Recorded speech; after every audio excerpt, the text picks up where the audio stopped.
10:30টার সময় আমরা চুরাইবাড়ি নাকাতে ইউপি 5880-1128 একটা ট্রাক গাড়িকে আটক করি, যার মধ্যে 10টি ট্রান্সফরমার লুট করা ছিল। তো ট্রান্সফরমারের নাটগুলি ঢিল ছিল, তো ওটা দেখে আমাদের সন্দেহ হয় এগুলা ঢিল থাকার কথা না। তারপরে আমরা সন্দেহ হয় যে এটার মধ্যে কোনো সাসপেক্টেড আর্টিকেল থাকতে পারে। তারপর আমরা যথারীতি এসডিপো স্যারকে জানাই, বিষয়টা এসপি স্যারকে জানাই, ডিসিএমকে জানাই। তারপরে ওরা আসলে ওদের সামনে আমরা ট্রান্সফরমারগুলো খুলে তারপরে ট্রান্সফরমারগুলি থেকে আমরা টোটাল 96 প্যাকেট গাঁজা পাই, প্রত্যেকটা প্যাকেট 10 কেজি করে, টোটাল 960 কেজি গাঁজা আমরা উদ্ধার করি।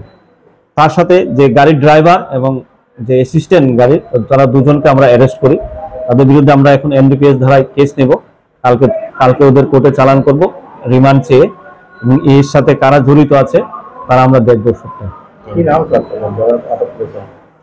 ড্রাইভার দুজনেই ইউপির বাসিন্দা, অদ্রেশ কুমার সাচ্চন আর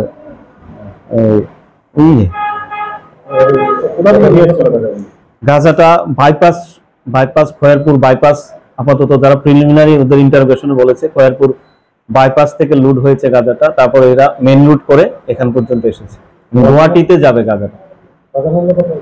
বাজার মূল্য প্রায় 3.5 থেকে 4 কোটি টাকা।